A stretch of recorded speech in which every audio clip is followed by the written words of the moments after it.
महाकवि अश्वघोष के ग्रंथों का उल्लेख कीजिए तो जो महाकवि अश्वघोष के जो ग्रंथ हैं वो धार्मिक ग्रंथ हैं और साहित्यिक ग्रंथ हैं। तो धार्मिक ग्रंथ के अंतर्गत कौन कौन से ग्रंथ आते हैं वो हम देख लेते हैं। तो बौद्ध धर्म एवं दर्शन से संबंधित कुछ ग्रंथ अश्वघोष द्वारा रचित बताए गए हैं, किंतु उनकी संख्या तथा प्रमाणिकता के विषय में अभी विद्वानों में मतभेद है। इसलिए उनके धर्म ग्रंथ कुछ निम्नलिखित इस प्रकार। नंबर 1 है वज्र सूची। अश्वघोष के इस ग्रंथ में वर्ण व्यवस्था का खंडन किया गया है। विद्वानों में अश्वघोष की कृति होने पर मतभेद। महायान श्राद्धोत्पाद शास्त्र। बौद्ध दर्शन विषयक इस ग्रंथ में विज्ञानवाद तथा शून्यवाद का विस्तृत विवेचन किया गया है। कतिपय विद्वान इसे अश्वघोष कृत मानते हैं और कतिपय कुछ अन्य की रचना मानते हैं। दंडी स्तोत्र गाथा। यह एक गीत काव्य है। इसमें स्नग्धरा छंद में लिखी गई है 29 गाथाएं। अब अगली है सूत्रालंकार। यह ग्रंथ नैतिक कथाओं भक्ति गाथाओं का संग्रह है जो कि अवदान तथा जातकों की शैली पर गद्य पद मिश्रित अलंकृत काव्य के रूप में लिखा गया है। इस ग्रंथ की मूल संस्कृत रचना अप्राप्त है। इसकी चीनी भावांतरण कुमार जी ने 405 ईस्वी में किया था और उसने इसे अश्वघोष कृत बतलाया था। अब देख लेते हैं साहित्यिक ग्रंथ। उनकी साहित्यिक कृतियों में 2 महाकाव्य तथा 1 नाटक उपलब्ध है। इनका परिचय इस प्रकार है। बुद्ध चरित्र 28 सर्गों का महाकाव्य है।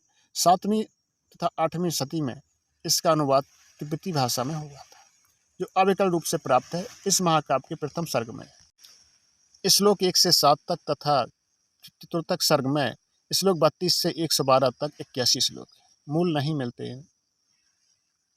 सन 1942 ईस्वी में श्री सूर्य नारायण चौधरी ने बुद्धचरित्र महाकाव्य को 2 भागों में संस्कृत भवन कर्णेतिया जलपुनिया बिहार से प्रकाशित किया। पहले भाग में 14 सर्ग तक मूल पाठ तथा हिंदी अनुवाद है। जहां मूल पाठ नष्ट हो गया है वहां केवल हिंदी अनुवाद है। दूसरे भाग में केवल हिंदी पाठ है। बुद्धचरित्र का आधा भाग काव्य में प्रबंध है, किंतु उत्तरार्ध बौद्ध धर्म के सिद्धांत और उपदेशों की ही व्याख्या है।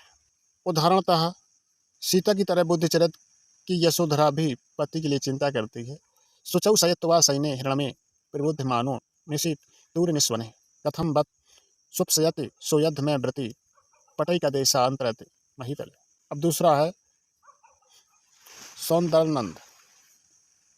सौंदर्यनंद कवि का दूसरा महाकाव्य, इसमें 18 सर्ग हैं। इस काव्य में 2 प्राचीन हस्तलिखित प्रतियां प्राप्त हैं जो बहुत अच्छी दशा में नहीं है। इनके आधार पर इनका संपादन हुआ है। ये प्रतियां नेपाल महाराज के पुस्तकालय में सुरक्षित है। इस महाकाव्य की जो कथा वस्तु है अत्यंत हृदय स्पर्शी तथा उपदेशपरक है।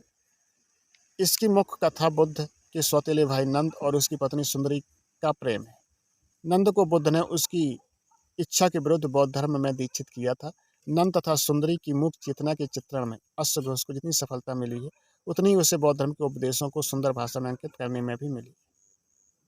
सौंदर्यनंद विषय की गंभीरता तथा कोमल काव्य भावना के अंकन में बुद्ध चरित्र की अपेक्षा कहीं अधिक सरस तथा सफल काव्य। भाषा की सरलता, भावों की कोमलता और वर्णन की सजीवता का यह एक अच्छा उदाहरण प्रस्तुत है। तो ये उदाहरण है ता सुंदरी चैन लभेत नंदा सावा निसेवेत नान्तोम नात्रुम भ्रूम द्वंद्वम ध्रुवम तद्वे कलम न शोभेतान्यो न हीन विवि रात्रिचंद्र। अगला है सारिपुत्र प्रकरण। यह नाटक 9 अंकों का है। इस नाटक के अंतिम वाक्य के अनुसार इसके प्रणेता सुवर्णाक्ष पुत्र अश्वघोष। अश्वघोष किसके पुत्र थे? सुवर्णाक्ष पुत्र थे। इसका जितना अंश प्राप्त है उससे उसकी कथा स्पष्ट हो जाती है।